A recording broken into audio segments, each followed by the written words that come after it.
During this season of Advent, we've been talking about comfort and joy. And so the last couple of weeks, as we've looked at that prophecy in Isaiah chapter 40, pointing us to the advent of Christ, the coming of Christ and his birth, and then also the second coming of Christ, the second advent, we've been talking about comfort and joy and specifically making sure that we recognize that real comfort and joy is in the Lord.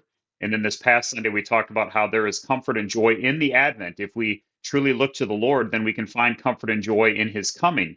But this coming Sunday, as we continue on this, we're going to talk about that really isn't possible unless there is a right response to the Advent, a right response to the coming of Christ, so that you're prepared for the second coming of Christ.